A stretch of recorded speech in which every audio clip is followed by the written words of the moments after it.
Fl-isem tal-Missier u tal-Iben u tal-Ispirtu Santu. Amen. Il-grazzja ta' Sidna Ġesu Kristu, l-imħabba ta' Alla u l-għaqda fl-Ispirtu Santu tkun magħkom ilkoll. Nofru din il-Quddiesa għal ruħ Entni u Anġela Buħaġar. Ħuti, ejjew narfu ħtijietna biex nitħejjew kif jixraq ħalli niċċelebraw dawn il-misteri qaddisa.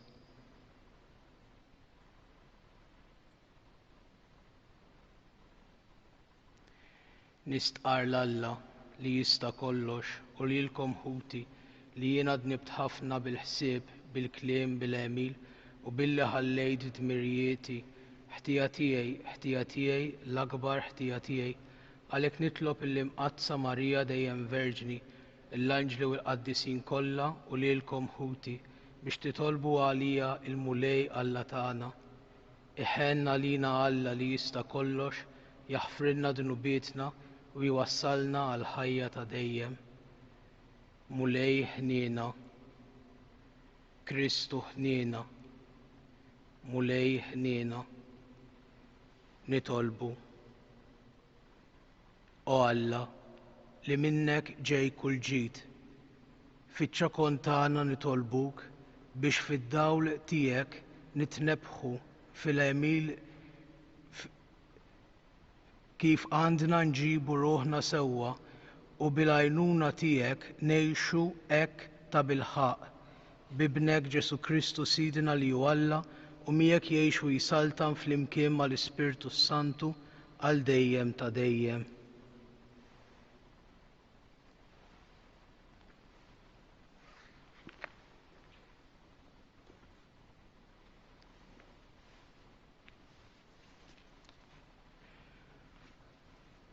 Qari mill-ktieb tas-6. F'dak iż-żmien Elija minn Tiżbi ta' Gilead qal lil-Aħab: daqskemm hu ħaj il-mulej Alla ta' Iżrael li jien inservi qudiemu ma jkunx hawn f'dawn is-snin la nida u lanqas xita jekk mhux meta nitkellem jien. Il-mulej kellem lil-Elija u qallu: itlaq minn hawn, iġbed lejn il-lvant u mur inħeba fil-wied ta' Kedar biswit il-Ġordan. Int tixrob mill-wied u jien ikkmandajt iċ-ċawl jagħtik jitimek hemmhekk. Elija telaq u għamel kif qallu l-mulej u qgħad ħdejn il-wied ta' Kedar biswit il-Ġordan u ċ-ċawl kien iġiblu ħobż u laħam mas-sebħ u ħobż u laħam fil-għaxija u kien jixrob mill-wied. Il-kelma tal-mulej irroddu ħajr lill-Alla. Salm risponsorjali ngħidu flimkien: l-għajnuna tiegħi mingħand il-mulej. Nerfa' għajnejja lejn l-għoljiet, mnejn se tiġini l-għajnuna. L-għajnuna tiegħi mingħand il-mulej li jagħmel is-sema u l-art. L-għajnuna tiegħi mingħand il-mulej. Ma jħalli qatt lil riġlek jotor, ma jonox dak li jħarsek ara, la jonos u lanqas jorqod dak li ħares lill-Iżrael. L-għajnuna tiegħi mingħand il-mulej. Il-mulej u dak li ħarsek, il-mulej u d-del tiegħek fuq lemintek. Ma tolqtokx ix-xemx binar u anqas il-qamar bil-lejl. L-għajnuna tiegħi mingħand il-mulej. Iħarsek il-mulej minn kull deni u jħarrislek ħajtek. Il-mulej iħarsek fil-ħruġ u d-dħul tiegħek minn issa u għal dejjem. L-għajnuna tiegħi mingħand il-mulej. Alleluja, alleluja, alleluja. Ifirħu tennew għax ħlaskom kbir fis-smewwiet. Alleluja, alleluja, alleluja. Il-mulej magħkom. Qari mill-Evanġelju skont San Mattew. F'dak iż-żmien, kif ra il-folla, Ġesu tela fuq il-muntanja, għad bil-qiegħda u resqu lejh id-dixxipli tiegħu. Fetaħ fommu u qabad jgħallimhom u jgħid: Ħenjin il-foqra fl-ispirtu, għax tagħhom hija s-saltna tas-smewwiet. Ħenjin l-imnikta, għax huma jkunu mfarġa. Ħenjin taħ qalbhom ħelwa, għax huma jkollhom bwiert l-art. Ħenjin dawk li huma bil-ġuħ u bil-għaġġ għall-ġustizzja, għax huma jkunu mxebba. Ħenjin dawk li jħennu, għax huma jsibu ħniena. Ħenjin dawk li huma safja f'qalbhom, għax huma jaraw lil Alla. Ħenjin dawk li jġibu l-paċi, għax huma jissejħu wlied Alla. Ħenjin dawk li huma ippersegwitati minħabba s-sewwa, għax tagħhom hi s-saltna tas-smewwiet. Ħenjin intom meta jgħajrukom u jippersegwitakom tawkom u jgħidu kull xorta ta' ħażen u giteb kontra tagħkom minħabba fija.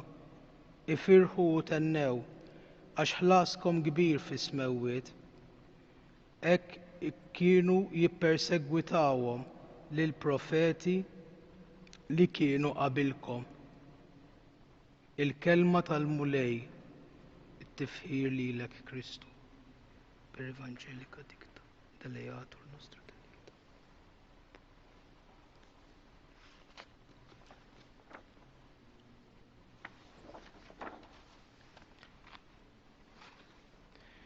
Fl-ewwel qari fis-silta meħuda mill-ktieb tas-Sla-10, hekk mal-ewwel daqqatajn nistgħu ngħidu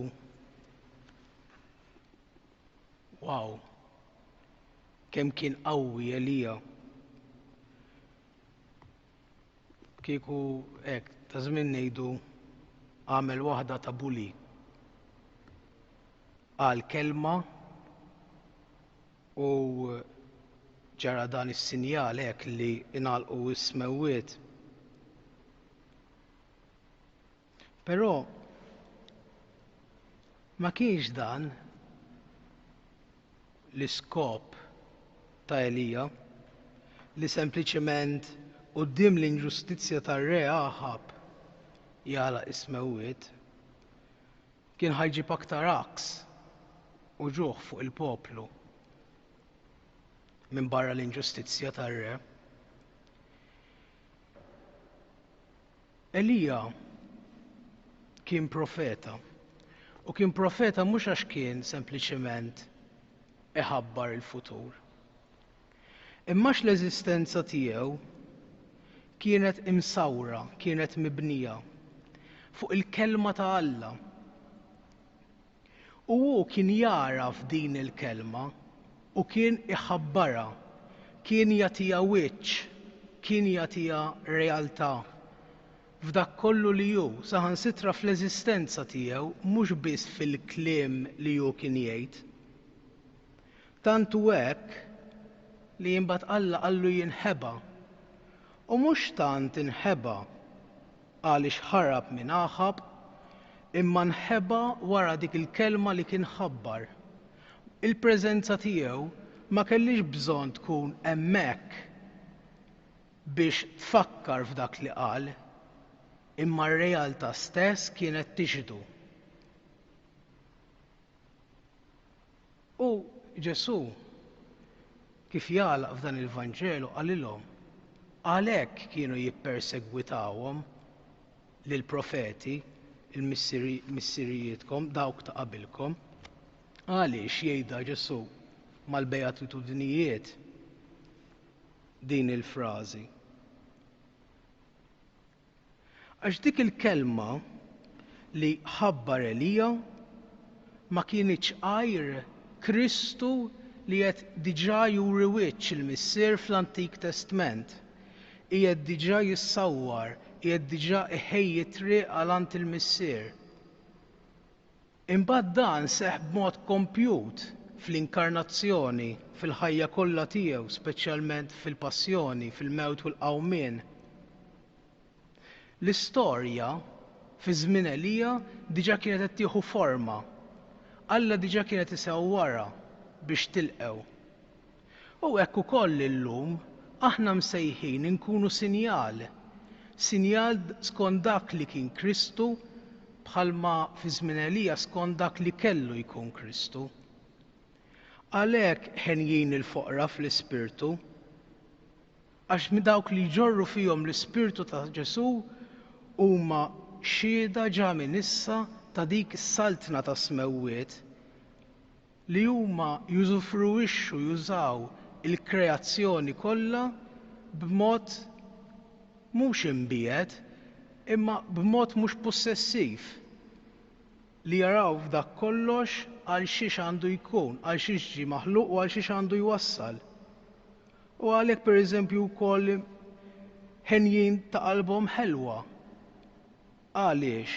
Għax dawk li jilbsu l-ħlewwa ta' Kristu li jħallu l-Kristu darb'oħra ikun ħaj f'dak kollu li huma jħabbru l-kelma tiegħu jħabbru lilu għal b'dawk ta' madwarhom huma diġà qishom wirtu l-art. Huma diġà imħallfin fuq ma' Kristu għax għandhom ħarsa ta' ħniena. Għalhekk ħenjin dawk li jħennu għax isibu l-ħniena. Għax diġà qegħdin jgħixu skont il-qalb ta' Alla. Hekk ejja nitolbu biex aħna narfu dejjem iżjed ngħixu l-Ispirtu ta' Ġesu u ngħixu bl-Ispirtu ta' Ġesu. Ħalli fid-dawl tiegħu mhux biss naraw id-dawl imma nuru id-dawl lill-kreazzjoni kollha. Ikun infaħħar Ġesu Kristu. Għal dejjem ikun infaħħar.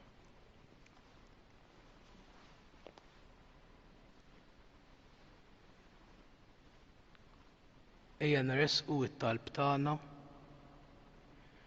L-ewwel nett nitolbu għall-Knisja biex tkun sinjal ħaj ta' dan id-dawl ta' Kristu.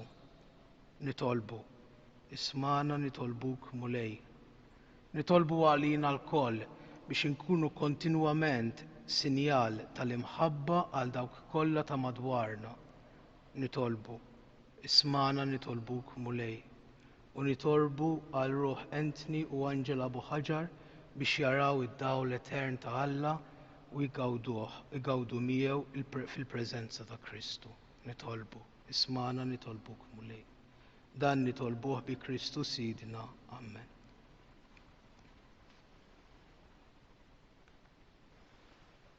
Thank you.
Nitolbu ħuti biex is-sakrifiċċju tiegħi u tagħkom ikun jogħġob lill-Alla l-Missier li jista' kollox, jilqa' l-mulej minn idejk is-sakrifiċċju għat-tifħir u l-glorja ta' ismu għal ħtiġijiet tagħna u tal-Knisja mqadsa kollha tiegħu. Ixħed mulej ħarsa ta' tjieba fuq is-servizz li qegħdin nagħtuk u għamel li l-offerta tagħna tkun togħġbok u tqawwina fl-imħabba tagħna lejk bi Kristu Sidna. Amen. Il-mulej magħkom u miegħek ukoll nerfgħu qlubna l fuq, nerfgħuhom lejn il-mulej, niżuħħajr il-mulej Alla tagħna, hekk sewwa u xieraq tas-sew Missier Quddies, tajjeb u taġid tas-salvazzjoni tagħna li dejjem u kullimkien irroddulek ħajr bibnek il-għażiż Ġesu Kristu. Il-verb tiegħek li bih għamilt kollox li jien tbattulna bħala Salvatur u Feddej, magħmul bniedem mill-Ispirtu Santu u mwieled minn Marija Verġni. U temm ir-rieda tiegħek u kiseb għalik poplu Quddies u fil-passjoni tiegħu fetaħ idejh fuq is-salib biex iħollna mill-irbit tal-mewt u jurina l-qawmien għall-ħajja. Għalhekk flimkien mal-anġli u l-qaddisin kollha inxandru l-glorja tiegħek u bleħen wieħed intennu. Quddies, Quddies, Quddies, mulej Alla tal-eżerċiti, is-smewwiet u l-art mimlija bil-glorja tiegħek. Osanna fil-għoli tas-smewwiet, imbierek minn ġej f'isem il-mulej, osanna fil-għoli tas-smewwiet. Quddies tas-sew int mulej, inti l-għajn ta' kull qdusija. Qaddes għalhekk nitolbuk dawn l-offerti bil-barka tal-Ispirtu tiegħek biex isiru għalina il-ġisem u d-demm ta' Sidna Ġesu Kristu li meta kien se jingħata biex minn rajh ibati, ħa il-ħobs, radd il-ħajr, qasam tal id-dixxipli tiegħu u qal: ħudu u kulu il-koll minn dan, għax dan huwa ġismi li jingħata għalikom.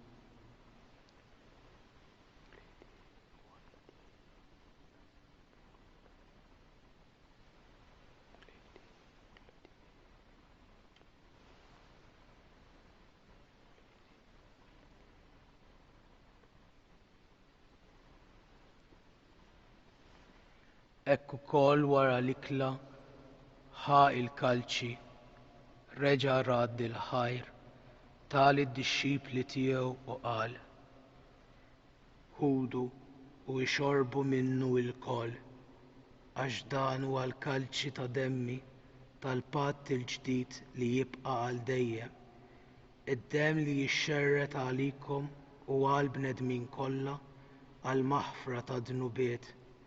Għamlu dan b'tifkira tiegħi.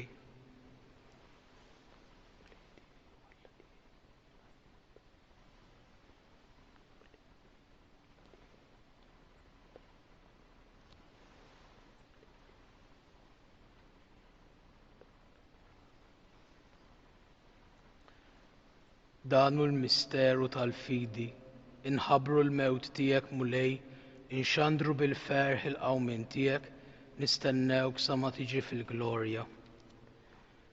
Għalhekk aħna u nagħmlu dan b'tifkira tal-mewt u l-qawmien ta' Sidna Ġesu Kristu, nofrulek mulej il-ħobs tal-ħajja u l-kalċi tas-salvazzjoni u rroddulek ħajr għax ogħġbok tilqana hawn quddiemek biex naqduk. U miċ-ċokontana nitolbu li l-Ispirtu Santu jaqqadna f'ġisem wieħed lilna li nieħdu sehem mill-ġisem u d-demm ta' Kristu. Ftakar mulej fil-Knisja tiegħek imxerda mad-dinja kollha u qed taqa' fl-imħabba flimkien mal-Papa Franċisku, mal-Isqof tagħna Marju u mal-Ministri tiegħek kollha. Ftakar fil-qaddejja tiegħek Anthony u Angela Abu Ħaġar li jogħġbok issejħilhom għal għandek minn din id-dinja Għamel li kif huma bil-ma'mudija mietu f'ibnek u bħal ibnek, hekk ukoll f'ibnek u bħal ibnek jirxu xtawa għall-ħajja. Ftakar ukoll f'ħutna li raqdu bit-tama tal-qawmien, ftakar fil-mejtin kollha. Daħħalhom quddiemek fid-dawl tas-sebħ tiegħek. Ħenna lina l-koll nitolbuk, għati lilna wkoll il-wirt tal-ħajja ta' dejjem, flimkien mal-Verġni mqazza u Alla Marija, mal-Apostli u l-Qaddisin kollha li jgħixu fil-ħbiberija tiegħek sa mill-bidu tad-dinja. Għamel li magħhom infaħruk u nsebħuk b'Ġesu Kristu ibnek.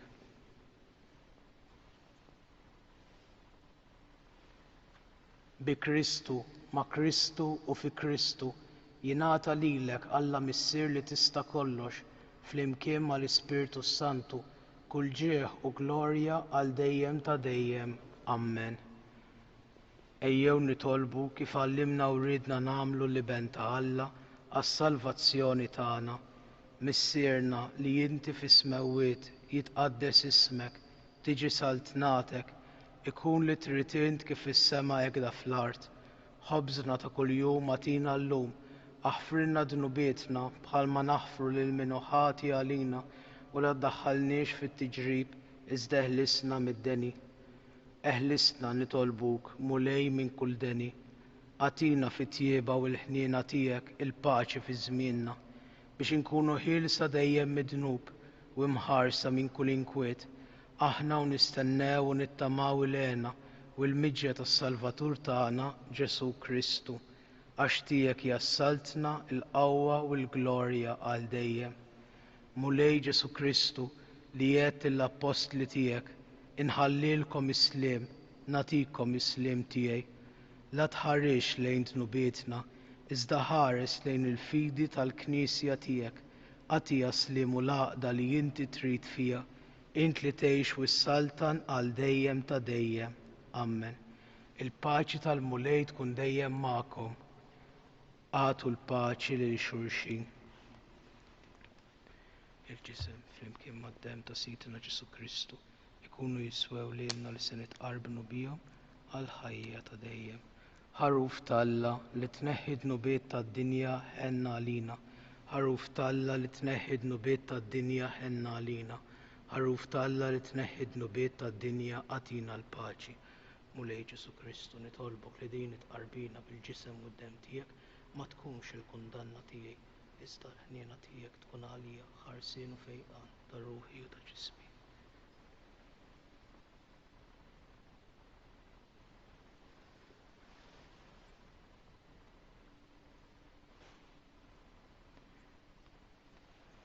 Dan hu l-ħaruf ta' Alla, dan hu li jneħħi d-dnubiet tad-dinja, ħenjin dawk li huma mistiedna għall-ikla tal-ħaruf. Mulej ma jistħoqlix li tidħol taħt is-saqaf tiegħi, iżdejt biss kelma waħda u ruħi tkun fejqa. Il-ġisem ta' Kristu iħarisni għal ħajja ta' dejjem.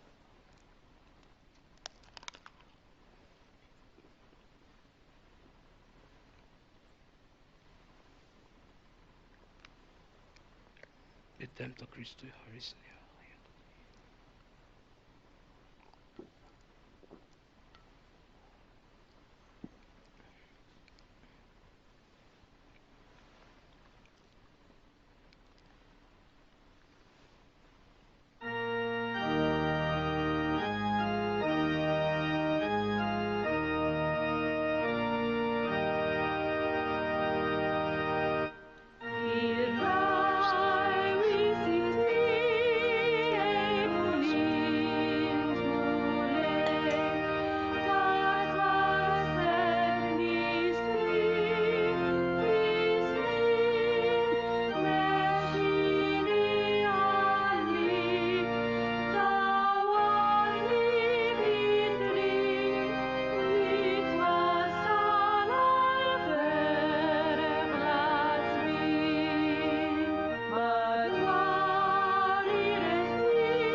Ngħidu issa fl-imkien it-qarbina tax-xewqa. Ġesu, jiena nemmen li inti tinsab ta' bilħaq fis-sakrament tal-Ewkaristija. Irrid inħobbok fuq kollox u fuq kulħadd. Intaf li nixtieq nirċivik ġewwa fija, imma ġala darba bħalissa ma nixtax nilqek ġewwa fija sakramentalment, nitolbok tiġi fija spiritwalment. Ejja għandi Ġesu tiegħi biex jiena niġi għandek, ħeġġiġni bl-imħabba għalik biex f'ħajti u f'mewti jiena nemmen dejjem fik, nittama fik u nibqa' inħobbok għal dejjem. Nitolbu. Saħħaħna mulej bit-qarbina li għamilna biex għal ħniena tiegħek ninħallu mill-irbit ta' ħżunietna u nimxu l-qudiem fit-triq it-tajba bi Kristu Sidna. Ngħidu issa 3 Avamarijiet lil Madonna. Sliem għalik Marija, bil-grazzja mimlija l-mulej miegħek. Imbierka inti fost in-nisa, imbierek il-frott tal-ġuf tiegħek Ġesu. Quddiesa Marija Umm Alla, itlob għalina mit-tinbin, issa u fis-sija tal-mewt tagħna Amen. Sliem għalik Marija, bil-grazzja mimlija l-mulej miegħek. Imbierka inti fost in-nisa, imbierek il-frott tal-ġuf tiegħek Ġesu. Quddiesa Marija Umm Alla, itlob għalina mit-tinbin, issa u fis-sija tal-mewt tagħna Amen. Sliem għalik Marija, bil-grazzja mimlija l-mulej miegħek. Imbierka inti fost in-nisa, imbierek il-frott tal-ġuf tiegħek Ġesu. Quddiesa Marija Umm Alla, itlob għalina mit-tinbin, issa u fis-sija tal-mewt tagħna Amen. Madonna ta' Pino, Sultana tal-Familja, ħarstek fuqna dejjem żomm. Il-mulej magħkom. Iberikkom Alla li jista' kollox, il-Missier u l-Iben u l-Ispirtu Santu. Morru fil-paċi ta' Kristu, irroddu ħajr lil Alla.